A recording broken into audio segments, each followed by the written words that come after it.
जय श्री हरि। आइए हम सभी श्रवण करते हैं देवसैनी एकादशी व्रत कथा। देवसैनी एकादशी व्रत कथा आषाढ़ मास के शुक्ल पक्ष की एकादशी मानी जाती है, जिसे पद्मा या देवसैनी कहते हैं। इस व्रत के करने से भगवान विष्णु प्रसन्न होते हैं। पुराणों के अनुसार भगवान विष्णु इस दिन से 4 मास तक पाताल में राजा बलि के द्वार पर निवास करके कार्तिक शुक्ल पक्ष एकादशी को यानी कि देवोत्थानी को लौटते हैं। इन 4 माहों में समस्त मांगलिक कार्य रुक जाते हैं। इसी दिन से चातुर्मास का भी प्रारंभ होता है और भगवान विष्णु इस व्रत को करने से समस्त कामनाएं पूर्ण करते हैं, मोक्ष प्रदान करते हैं। व्रत की पूजा विधि प्रातःकाल उठे दैनिक कार्य से निवृत्त हो भगवान विष्णु की पूजा धूप दीप नैवेद्य पंचामृत इत्यादि से करें। भगवान विष्णु की आराधना करें, आरती करें, वंदना करें, ऋतु फल तुलसी दल अवश्य अर्पित करें और कथा श्रवण करें। भगवान विष्णु की सायंकाल में भी अर्चना करें। श्रद्धा नियम भक्ति भाव से नियम संयम का पालन करते हुए भोग लगाएं। भोग सभी में वितरित करें।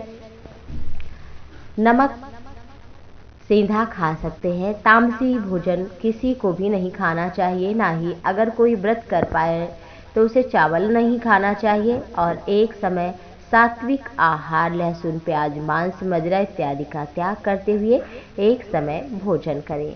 पुराणों के अनुसार पहले एक सूर्यवंशी राजा सम्राट मानधाता राज्य करते थे। जनता में बड़े ही लोकप्रिय राजा थे।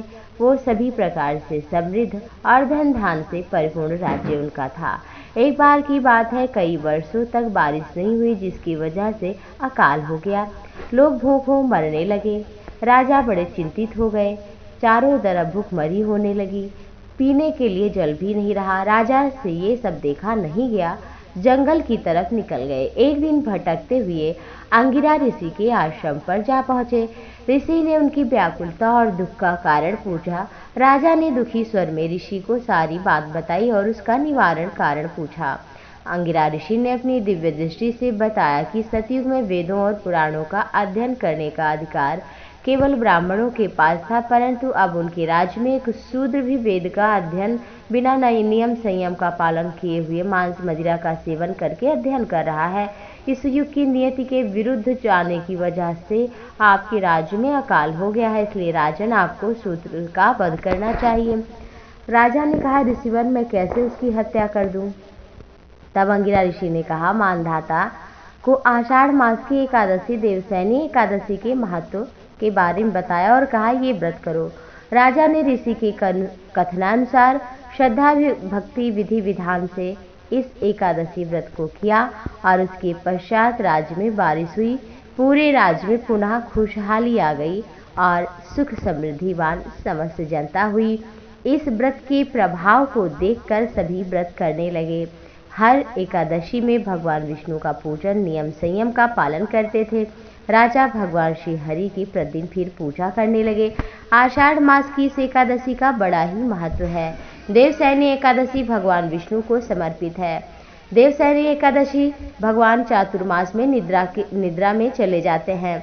एक बार निद्रा देवी ने बहुत समय तक तपस्या किया और भगवान से वर मांगा। भगवान ने कहा, मैं तुम्हारी तपस्या से प्रसन्न हूँ, तुम वर मांगो। निद्रा देवी ने कहा, प्रभु मैं आपके साथ रहना चाहती हूँ। भगवान ने कहा, ऐसा ही होगा। साथ में थी लक्ष्मी, तो भगवान ने निद्रा देवी को अपने नेत्रों में स्थान दिया। निद्रा देवी ने कहा, प्रभु कम से कम 4 महीने तो मैं आपके साथ रह पाऊँ। इसलिए भगवान उन 4 महीनों में निद्रा देवी के साथ रहते हैं और निद्रा देवी के साथ रहने से समस्त मांगलिक कार्य बंद हो जाते हैं, क्योंकि प्रभु श्री हरि निद्रा काल में हो जाते हैं और जब देवोत्थानी एकादशी आती है तो भगवान जागृत होती हैं। उसी दिन से सभी मंगल कार्य प्रारंभ होते हैं। देवसैनी एकादशी व्रत कथा को सुनने से करने से नियम संयम का पालन करने से भगवान श्री हरि अपने भक्तों पर निश्चित ही प्रसन्न होते हैं। उन्हें धन धान से परिपूर्ण करते हैं, समस्त प्रकार के सुख देते हैं और अंत में मोक्ष की भी प्राप्ति होती है। जय श्री हरि।